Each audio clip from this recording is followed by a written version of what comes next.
Não por um bom motivo.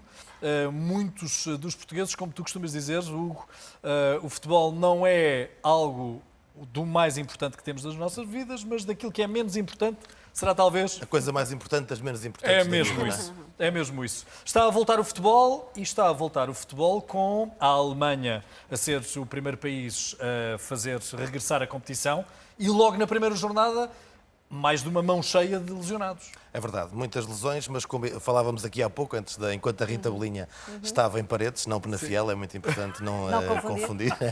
Não acentues mais!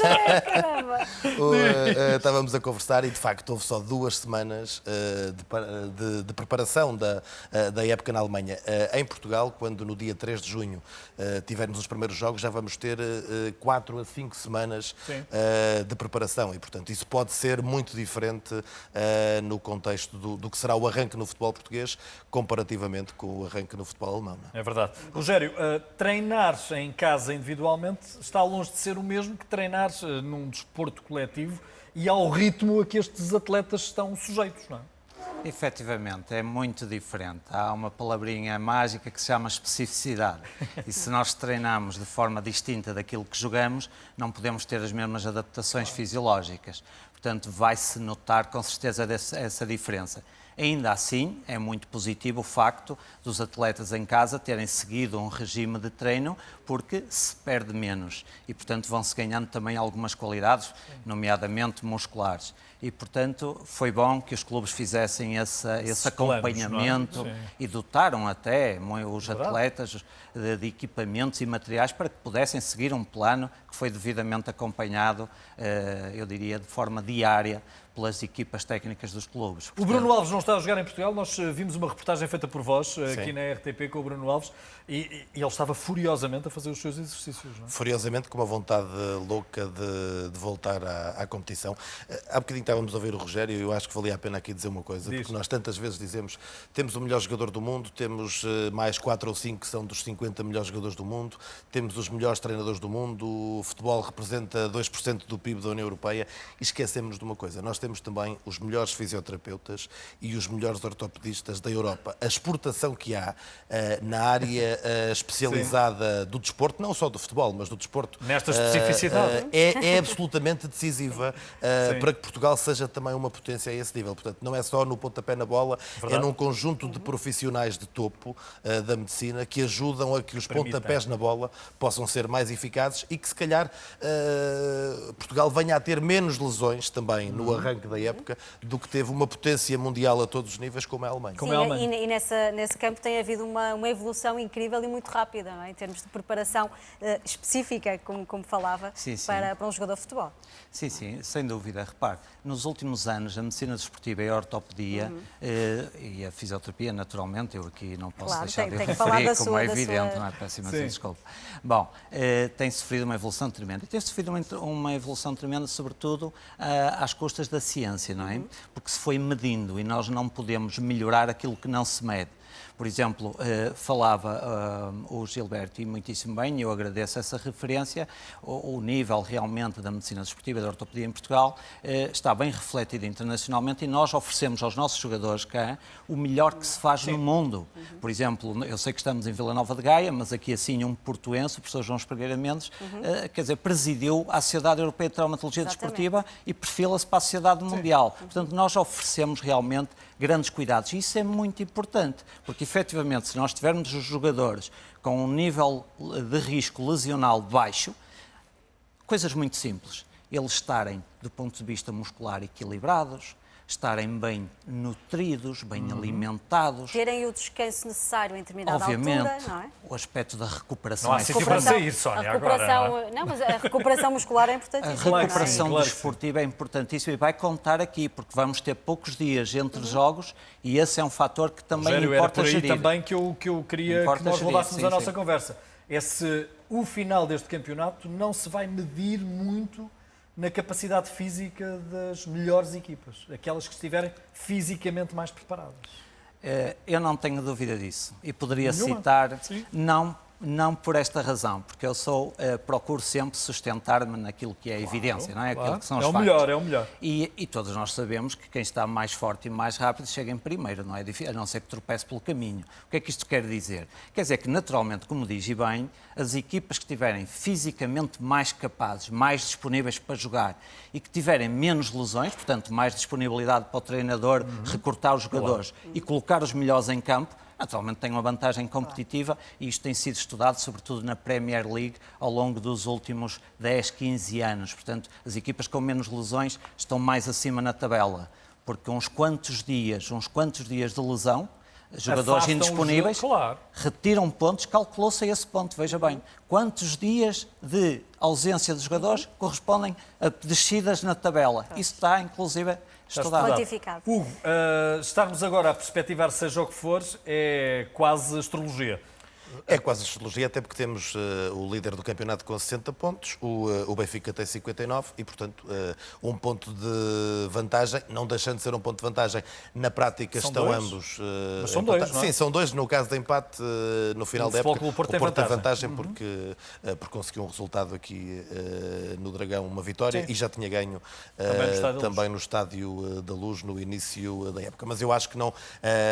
O Porto terá 51% de favoritismo teórico à conquista do título, mas será um 51-49, portanto não diria que se possa falar em mais do que isso. Acho que depois há a questão do terceiro e do quarto. O Braga tem mais 4 pontos do que o Sporting e depois há um conjunto de equipas interessantes, o Rio Ave, o Vitória de Guimarães e o Famalicão, que estão ali não imediatamente a seguir, mas relativamente próximos de Braga e Sporting. Pelas minhas contas, Rio Ave 38 pontos, o Sporting tem 42, depois Guimarães e Famalicão têm 37 pontos. Há a questão de Rubén Amorim, não é? O treinador, o senhor 10 milhões que ainda não treinou, não é? E, portanto, vamos ter aí o regresso de Rubén Amorim, não no banco do Braga, mas no banco do Sporting. Vamos ter as 5 substituições. E o Rubén de máscara. Exatamente. Não é? Vamos ter 5 substituições sim, nos isso é outra das alterações. É uma das novidades. E mais 2 jogadores no banco de suplentes. Portanto, passamos de 18 jogadores para 20 jogadores numa ficha de jogo, 11 em campo, 9 no banco e 5 possibilidades de alteração para um treinador. E eles estão todos juntos ou estão separados também? Têm distâncias entre eles, os suplentes? Novas regras é que têm. Estão todos no banco? Têm distâncias... A distância do banco não é uma distância de 2 metros. Pois. Nem me parece que haja forma de ter... Só se fossem para as bancadas, não é? Jogadores separados... Enquanto estão no banco, estão de máscara? Enquanto estão no banco, aparentemente não há nenhuma indicação para que estejam de máscara. Só os treinadores, não é? Mas estão muito perto dos mas não é uma questão... como é que eu ia dizer? Um jogador pode estar de máscara no banco de suplentes. Não há o caráter imperativo de estar de máscara. Mas eu sobre a questão do regresso do futebol, eu acho... que valia a pena dizer uma coisa. Nem o futebol tem razão quando pede uma medida de apoio excepcional, porque o futebol, quando digo futebol, o futebol profissional, o principal campeonato. Certo. Se calhar outros campeonatos terão, como outras modalidades. O futebol, que gera milhões, não tem razão para pedir uma ajuda excepcional. Nem o regresso do futebol é nada de extraordinário. É algo que me parece mais ou menos lógico. Que empresas têm profissionais só entre 20 e 30 anos, com a saúde monitorizada diariamente, semanalmente, que vão fazer testes 24 horas antes de trabalharem. Não há mais nenhuma profissão, portanto. Nem o futebol deve ser apoiado excepcionalmente, nem este regresso deve ser diabolizado. Exatamente. É business as usual. Claro.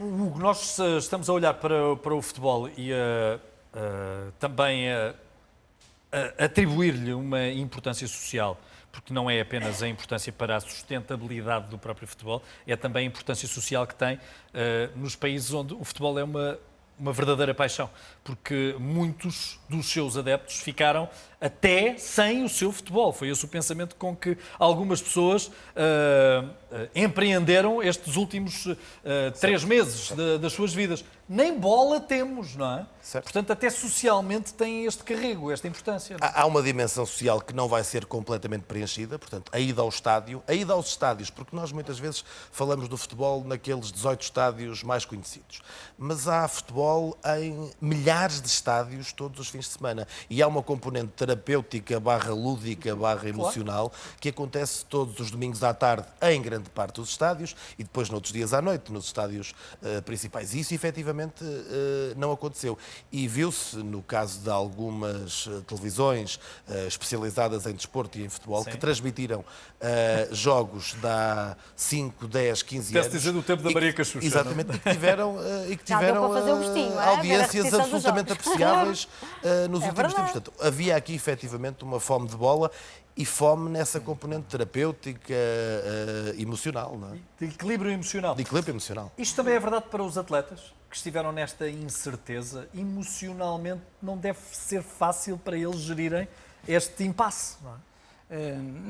É um desafio, com certeza. É, não é? Sim, a equipa pela qual eu jogo, pela qual eu alinho, a equipa clínica, não é? Sim. É de diversas especialidades e nós tentamos discutir justamente os diferentes domínios. Sempre que nos reunimos, repare, na minha equipa, ou na equipa pela qual eu jogo na Clínica Dragão, nós temos pelo menos representantes de 4 ou 5 clubes profissionais, médicos, fisioterapeutas, etc. Portanto, esta conversa é conversa de todos os dias. E realmente não nos ficamos só pela parte física. O aspecto socioemocional, o aspecto psicológico dos atletas é realmente muito importante. E nós sabemos que se relaciona com o rendimento desportivo e também com a questão das lesões. Repare, por exemplo, que um atleta, este contexto obviamente implica uma densidade emocional importante para o atleta. O atleta tem as suas preocupações, como qualquer um de nós. Com o seu pai que tem uma idade avançada, com o seu avô, a pressão de... O futebol família vai ser à distância, tantos estrangeiros a jogar em Portugal. Naturalmente, e que não podem visitar durante muito tempo e não sabemos até se sofreram algum episódio realmente traumático com este contexto. E, portanto, esse é um aspecto que tem que ser pesado e, obviamente, há que estar atento aos sinais. Portanto, falou-se aqui das substituições, falou-se aqui do apoio da medicina, pode-se falar do apoio da psicologia também, porque é importante. Eu vou só dar um exemplo que é muito conhecido. Este aspecto psicológico, por exemplo, em lesões graves do joelho, é importante perceber que, do ponto de vista correlacional, do ponto de vista estatístico, implica mais o chamado estado de prontidão psicológica para o sucesso do regresso do que propriamente as questões mecânicas, veja bem. Portanto, neste contexto tão denso, é evidente que quem não estiver atento a isso está em desvantagem e provavelmente vai sofrer na tabela. Não é? Claro. Ainda posso, não querendo ser populista, porque se há uma coisa que eu não sou é populista em nenhuma dimensão.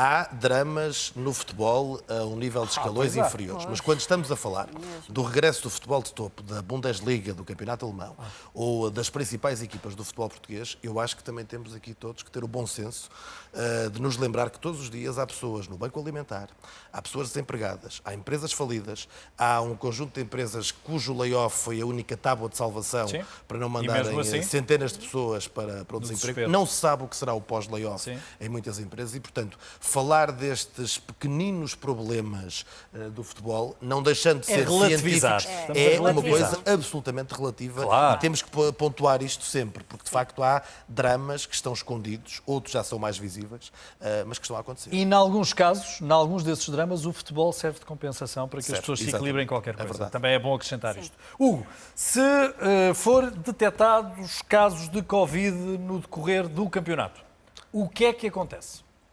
Portanto, desde logo, o jogador fica no mínimo 14 dias em casa. Estamos a partir do princípio que vamos ter casos de Covid que não vão necessitar de internamento ou de uma unidade de cuidados intensivos, não é? Obviamente, um jogador de futebol mas um jogador de futebol entre os 20 e 30 anos, por muito improvável que seja, pode precisar de um internamento. Mas partindo do princípio que é um caso de Covid que se cura em casa, portanto, o jogador fica no mínimo 14 dias em quarentena e tem que ter, tal como qualquer outro doente, 2 testes negativos para poder voltar ao treino.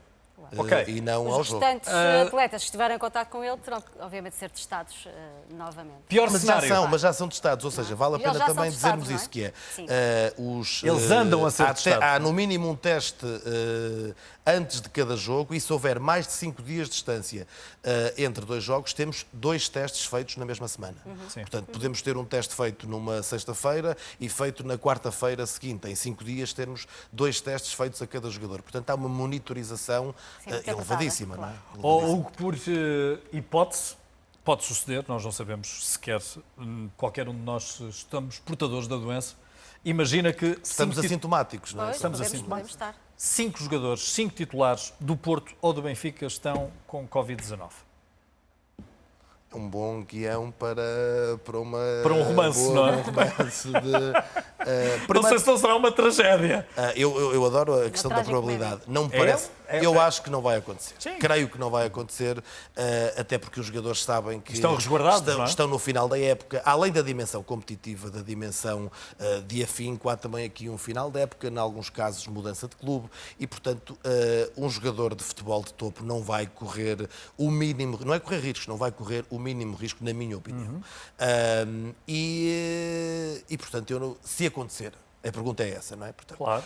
Podem acontecer 5 casos... E atribuir ao Porto e ao Benfica, porque são aqueles que estão a disputar a liderança. É assim, pode haver sempre aqui uma paragem da competição. Há quem tenha dúvidas se este campeonato vai chegar ao fim. E se em vez de serem 5, forem 10? É isso, exatamente. E se um dos dois grandes tiver que jogar com a equipa B? Não há um desvirtuar da verdade esportiva? Eu diria que sim, mas eu acredito que não vai acontecer. Pronto. Tínhamos essa esperança. Aí haverá o bom senso de haver uma reunião dos clubes e de poderem pôr uma segunda paragem neste campeonato. Quem sabe, não é? Sim, claro. Sim, eu creio que há, se me permitem, eu creio que há que navegar, portanto... No otimismo.